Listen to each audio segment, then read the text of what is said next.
this should be the place. Maybe it is hopeless, after what that guerrilla soldier said. We cannot desert them no matter what happens. We have to save this village, otherwise his death will be in vain. But we don't have any weapons, guys. What can we do for them? This is also our only option. Oh yeah? Why is that? The government troops already occupy every route off this mountain. So the only way to get past them is to take a helicopter in this village. Okay. We have no option but to advance. That's just great. Damned if you do, damned if you don't. Yes! Okay, let's decide our future, guys. Let's go. And so, as the sun starts to set on Aconcagua, our party's pessimism starts to fade into the ether of the oncoming twilight, and it seems only a matter of time before we reach a final resolution to our story. Now, along with the color palette change, we also see these nice, lovely ruined statues here. And apparently, these are a sign that the entrance to the guerrilla village is nearby. Now, as we learned last time around, we are definitely going to want to help those guerrillas, not only to fight back against the military, but also, rather conveniently, they also happen to have a helicopter, which would allow us to easily get down to the capital. Just also, as we learned last time around, the military is in full force here, so we are going to need to be pretty careful. But in the case of just one single soldier, I think we know how to deal with him pretty easily by this point. And it has been quite a bit of time since Julia's knife has tasted the blood of that's another person.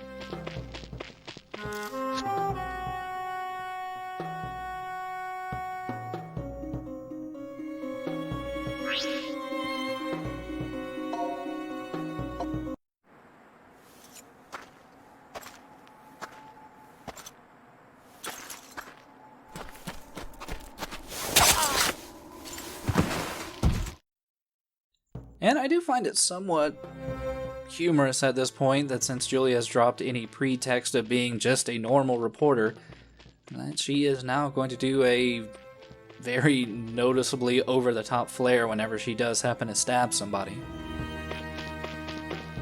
But yeah, along the path here, I see a little area that we could climb up, but probably better to continue exploring along the ground level first to get a real feel of what this area has to offer us.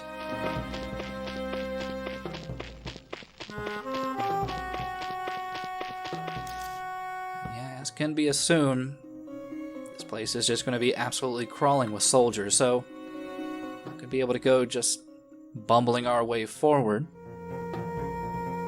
It does look like the military has set up some tents here, though. There might be something useful inside of those. Yeah, there is another guard, and this one is pretty much dead set in place to guard these tents, so we are going to have to make our way upwards if we're going to want to make any kind of forward progression.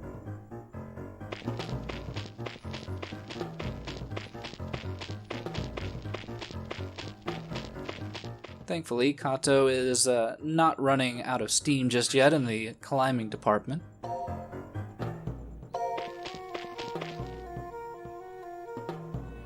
Even though at this point I get the impression that none of them have really had any food or water for maybe 6 to 10 hours at this point. I'm sure most of them are just running on pure adrenaline alone. Though they can be easily fueled by these lovely backdrops here.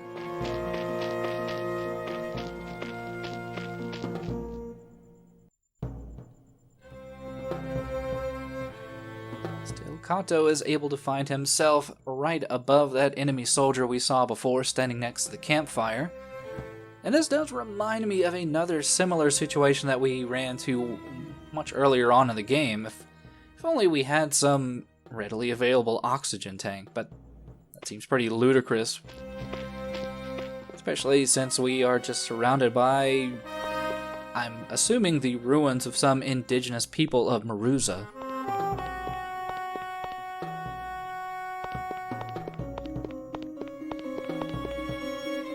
Still, I want to commend the designers of the game to making it, you know, trying to strive for varying up the environments available to us on what could be a very limited setting of a mountain.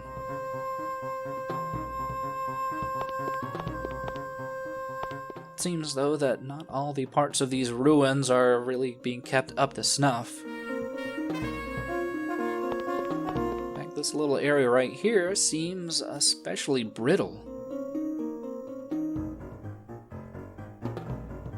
I mean, if we had some way to just break into this little Bittlebrit here, we could possibly cause all these rocks to go tumbling down on those soldiers underneath.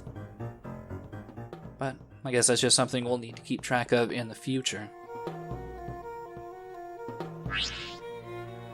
For right now, we've reached the end of this elevated path.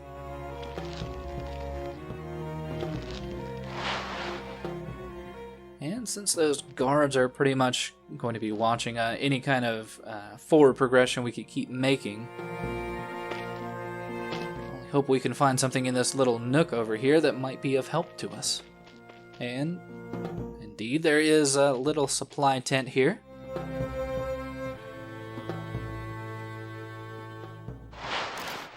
And hey, wouldn't you know it? Coincidentally, there is an oxygen tank inside that we might just be able to find a use for.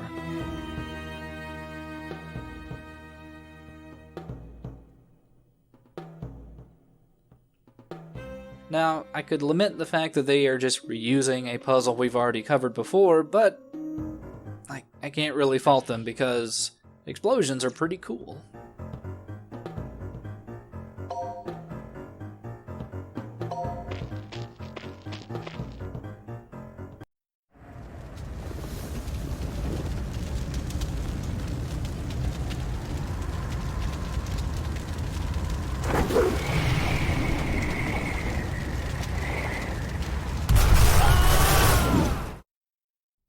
Now, a part of you would assume that the loud explosion, the Wilhelm scream, would have caused any of the other nearby soldiers to come running, but no, thankfully they are either partially deaf or have no situational awareness, but it works out in our favor because we can now easily take care of this soldier guarding the tents.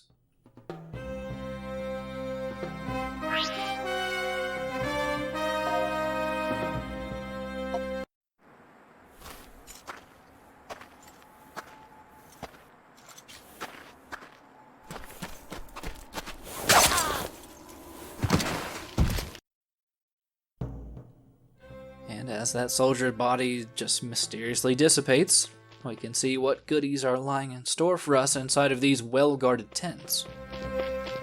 Just gotta readjust myself, there we go. Now in tent number 1, we find an incredibly useful item in the form of a very heavy hammer. Yeah, what pretty much equates to a sledgehammer. We pretty much can already guess what that's going to be used for. Going to be used to break through that little brittle bit of architecture that we saw previously. And in the middle tent here is something that could be useful to us.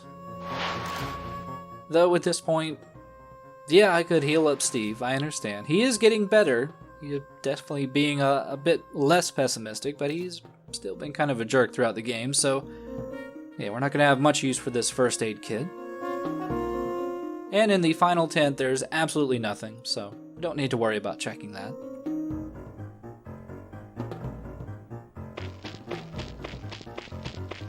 And it does kind of work out for us that we did manage to find this hammer. Because yeah, if we check around the corner here, Julia is able to observe the fact that those soldiers are just a little bit too out of range for her to totally shank.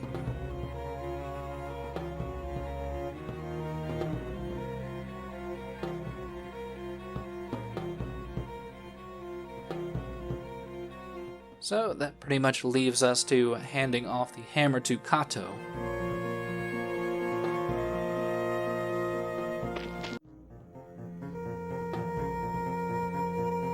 Thankfully, after a bit of discussion, and as long as you made sure to investigate that little brittle bit, he will ask for the hammer. Also, Julia kind of wishes that she could wield such a heavy hammer, though I don't think she'd want to use it just for breaking down rocks. I kind of picture something more Gallagher style, but instead of a watermelon, it would be a soldier's head. Also, that kind of makes me wonder what happened to that hand axe.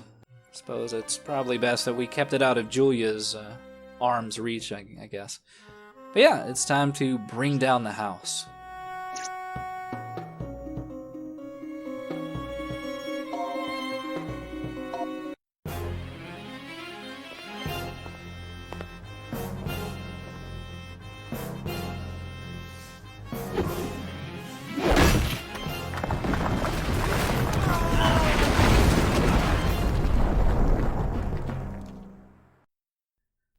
Well, certainly having those guards out of the way is a large weight off my shoulders.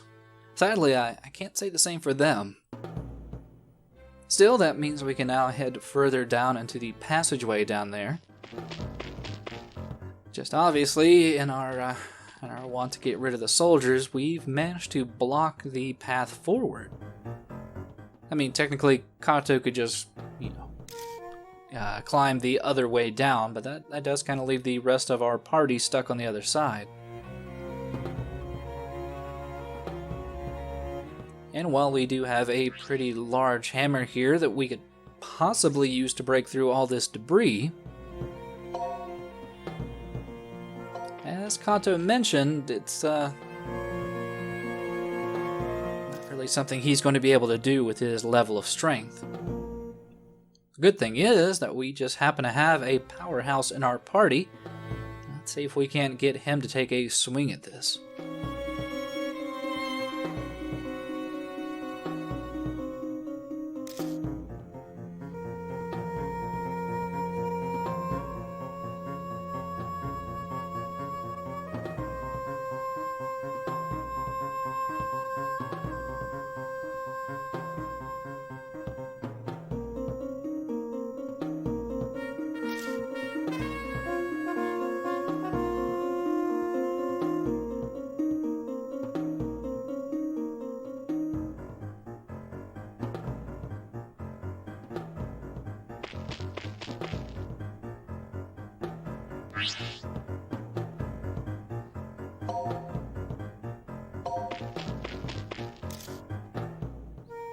And with a mighty swing of the hammer,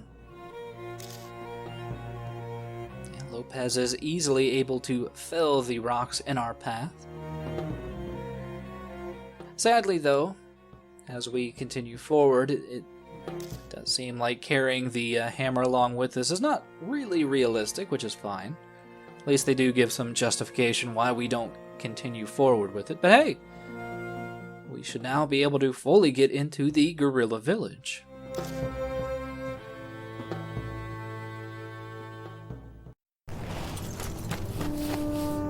Oye, piden refuerzos. Mierda, ahora es nuestro turno. Son unos bastardos.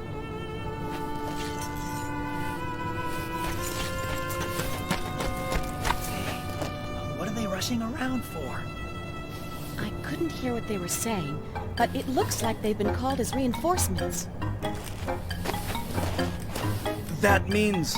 The village has not fallen into their hands yet. They are still holding out. Let's go and help them. We cannot watch and do nothing. But they totally outnumber us. We can't penetrate them like we did before. So while we have managed to clear the entrance to the guerrilla village, there is going to be a much larger hurdle ahead of us, as it seems like quite a few of the soldiers have been called to what they define as the front, but is pretty much in the direction that we are going to need to head. that pretty much means there are a whole mess of soldiers ahead of us. So we are going to need to figure out some plan to get around them.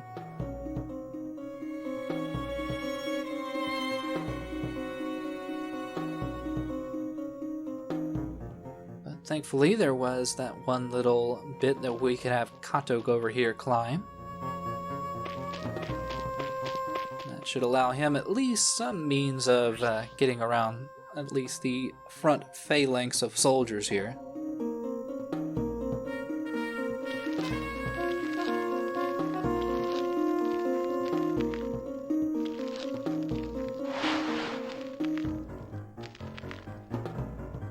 So up top here, we get a very lovely and colorful, I guess, interpretation of what the designers would have assumed the indigenous people of Maruza would have created.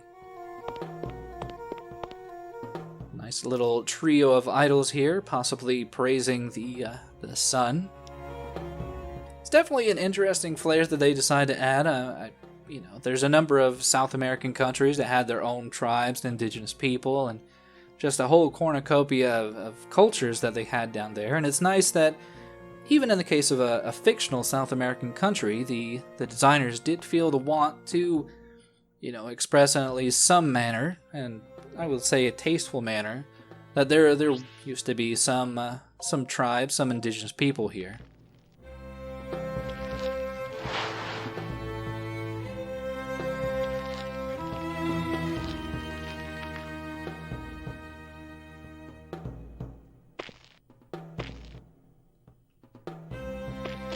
Now, we do need to be pretty careful here on the other side because, yep, there is a soldier on patrol. I just need to maneuver myself to get at the corner here.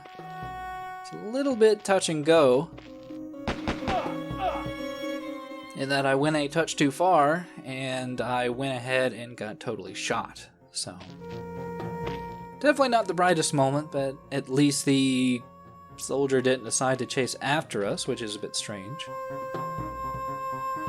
But yeah, that's pretty much what I guess I would say a normal failure state is for just general gameplay. You'll probably take about a fifth of your health and damage, so it'd be pretty dangerous. But the main point is to get over to the supply tent, where we can find a military uniform that is a little bit on the small side. So while Kato wouldn't be able to wear it, that also means that Lopez couldn't wear it, and obviously Steve couldn't wear it. So that pretty much limits it down to either being something that either Julia or Pachamama could wear.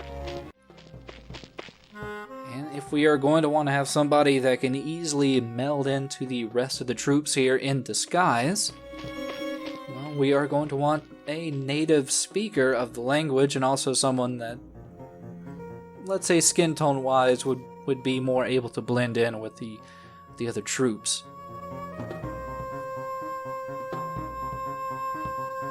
And thankfully Pachamama has a very similar idea about going incognito in this military uniform.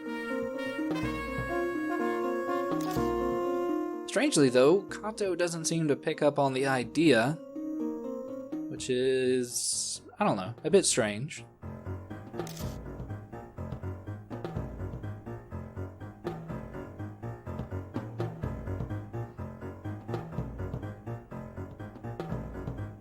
But yeah, now we just need to have Pachamama change into the military uniform, though we don't want to be rude and change in front of everybody, so we're just going to use this nearby tent to quickly change into our new outfit.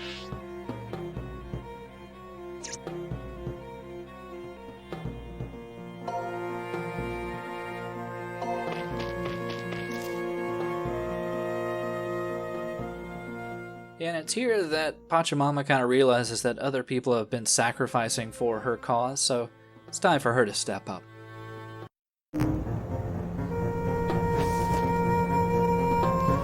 What's with the outfit? I'll go scouting to see what the government troops are doing. Maybe I can find something to help us find a way out. You might be fluent in Spanish, but it's too dangerous. They might recognize your voice. I am aware of that risk. But getting into action and fighting myself is the only way to repay those who have sacrificed their lives. Let me do this, please. It's the least I can do.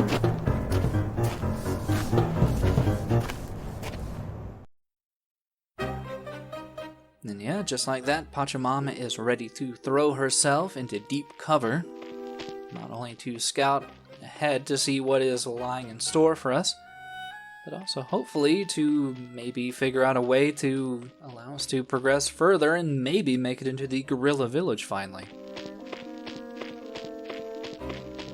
Still, the first thing we should do, since we now have the option, is to maybe see if any of these nearby soldiers might have some useful information for us. In the case of this soldier, he does make mention of the fact that while there are quite a few troops here, it's not the main force. The main force is actually down in the capital, where they hope to quell the, the democratic protesters and rebels that are going to try to force a coup d'etat against the current government. Still, we do need to be a little bit careful, as that particular soldier pointed out. That's something that even a basic recruit should know, and yeah, there are a number of tells that Pachamama kind of gives away that she's not really a soldier. In the case of this guy, he's curious about the entrance, and yeah, she kind of stutters out everything's okay. Thankfully, he buys it, instead of just opening fire on her. He also makes mention that the raid on the rest of the guerrillas is going to start as soon as a flare is fired. And that does give me an idea for something we could possibly use as a distraction, or at least some means to get a large number of troops away, which means that we have to find a flare first.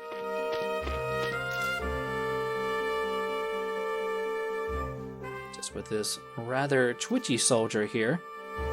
Yet again, it seems like he might be thinking that we are not totally on the level. Thankfully, though, that tension is quickly dissipated, and he pretty much immediately gives us some flares.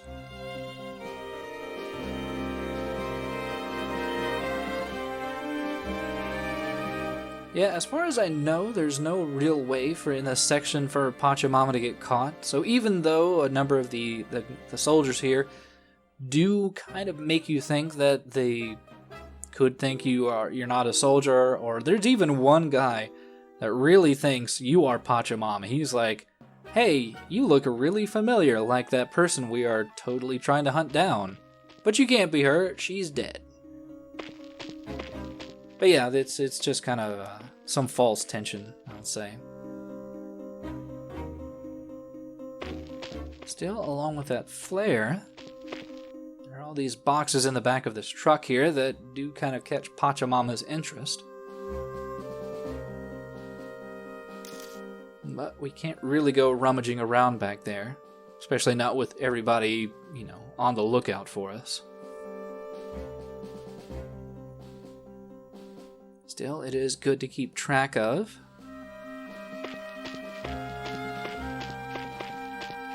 And along with things to keep track of, there are also all of these barrels over here in the corner.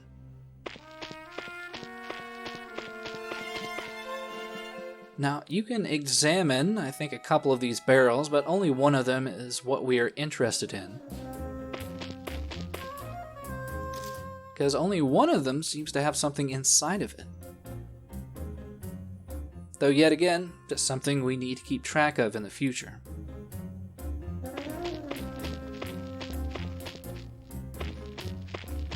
For now, we need to figure out some way to shoot off this flare. Because I don't know, from looking at it, it didn't seem like something you could just pull a little string and it would, fire off. And especially, we don't want to draw too much attention to ourselves as the person that set off the flare to draw everybody's attention away towards the guerrilla forces. Also, speaking of that supposed front and where the guerrilla forces are, it's actually right behind this soldier over here, and he will block us if we try to keep going forward. But yeah, as this is the front, logic would say that, indeed, this is where they would want to shoot off that flare. And thankfully that smoking soldier really doesn't seem to mind if we go ahead and set off the attack. So let's go ahead and do that.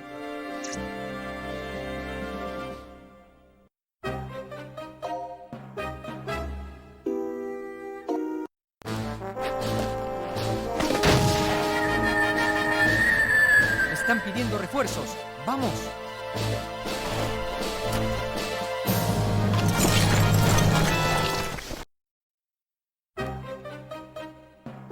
So our first plan of action has successfully gone off without a hitch. And for our next part, we actually want to have Steve go forward. And no, it's not just to run into all the guards because, yeah, all these soldiers have now gone to fight off the guerrillas. Instead, we want Steve to take a look at some of the items that were in the back of the truck here. Because it might be that he has an idea for how we can get through the remaining forces.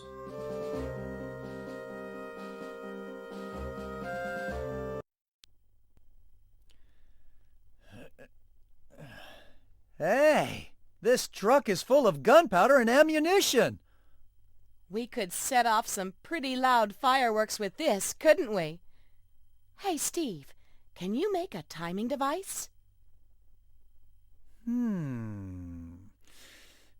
I'm not sure if I have the proper materials, but I'll try. So we have the partial makings of a very large distraction, also a very large bomb, but as Steve mentioned, we are missing a few very, very much needed parts.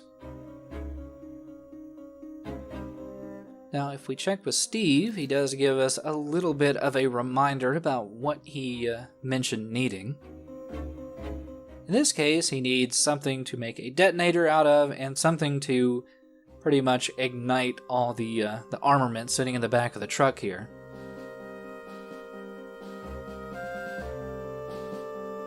Now, right off the bat, I think we have a good idea about where we can find something to use as a form of ignition. And that would be those very large oil drums that we saw off to the side before.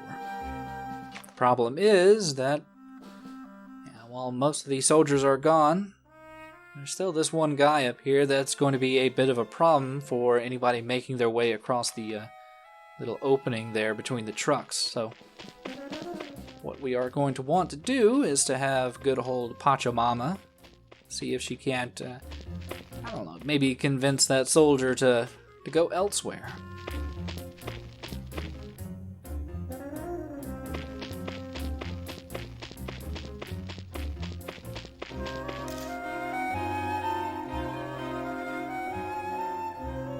Seems this poor soldier is suffering from a bit of boredom, and we are nice enough to alleviate him of his guard duty, at least for a little bit.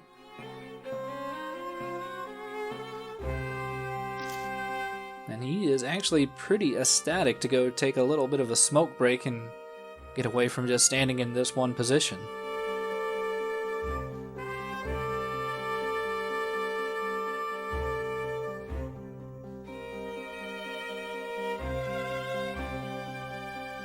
And yeah, he doesn't go very far for his smoke break, but it is far enough for us to make our way over to the oil drums here.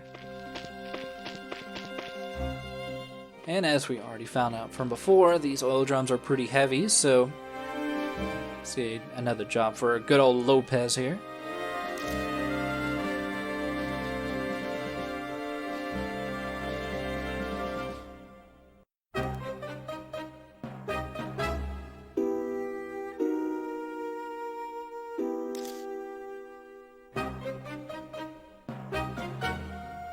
Also, if you thought that Julia moving through the darkened mine was super slow, you ain't seen nothing yet. Because this oil drum is apparently the heaviest thing ever.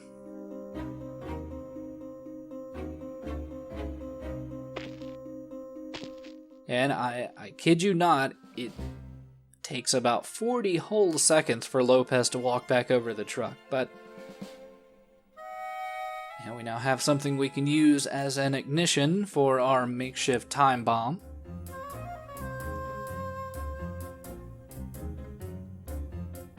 And we just need Lopez to gently settle it down.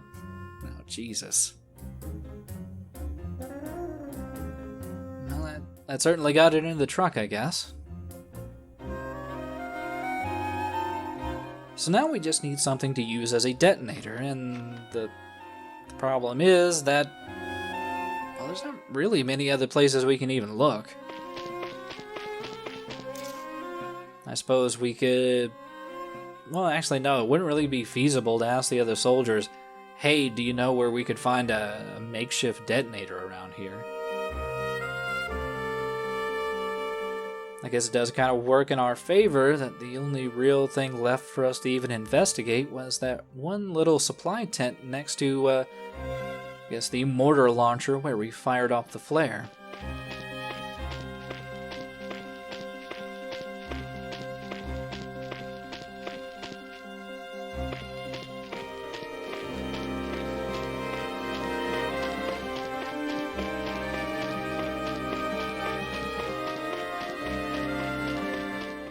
As Pachamama is able to seamlessly blend in with all the other male soldiers, even though if Solid Snake was around, he'd probably leer at her and identify her as a woman.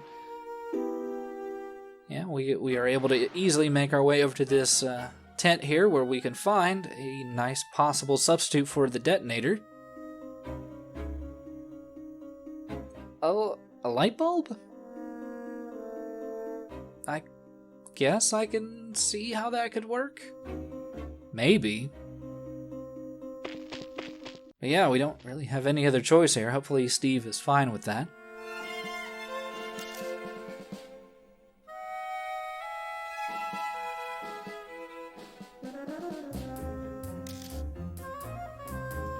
And yeah, believe it or not, that is exactly what Steve is looking for. I suppose that if you broke off the glass of the light bulb and just had the two exposed wires, you could maybe send an electrical current into the wires that would then go into the gasoline. And then that could, ignite the gasoline, cause an explosion that would then explode all the bullets and other things in the back of the truck here. Maybe. But then he also mentions that he set it up to work on the 10-second timer from when the engine to the truck is... I don't know. It's fine. It'll work out. All we need to do now is set the truck in motion. And while we don't have an easily accessible set of keys, we have the next best thing, which is a toolkit.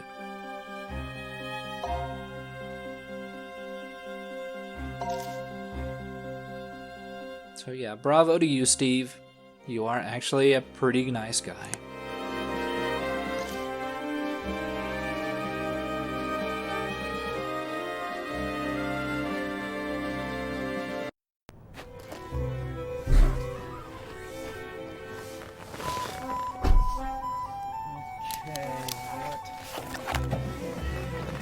Okay, I'm hot wiring the engine. Everyone get back!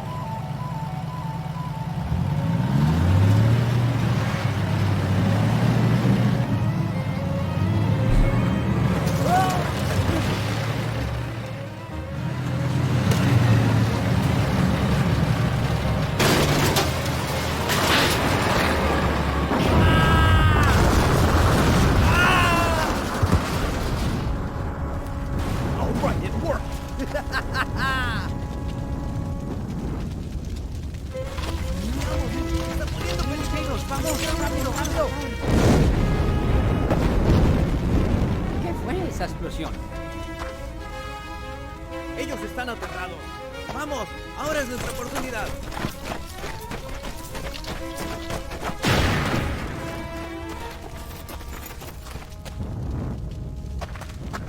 Pachamama, nunca pensé que usted nos rescataría. Pero los que merecen todo el crédito son ellos. En cualquier momento puede estallar una guerra civil entre el ejército del gobierno y las fuerzas rebeldes, a menos que usted se presente en la plaza conmemorativa de la independencia. Lo sé. Tengo que llegar allí tan pronto como sea posible. Nuestro helicóptero está en las afueras de la villa. Por favor, úselo. Solo usted puede cambiar esta nación.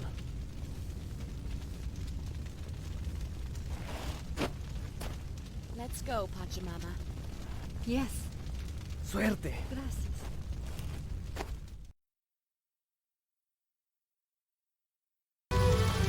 Hey! Over here! Hey!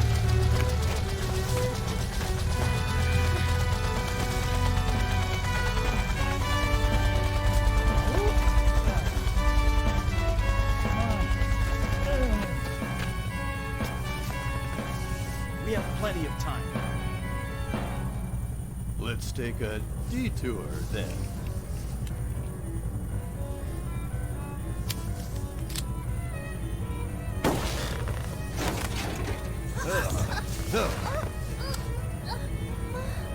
Lopez, you! What? You're the traitor? That's a matter of opinion. I just joined your little picnic for a while. Hey, you, spy from the CIA, fly this helicopter.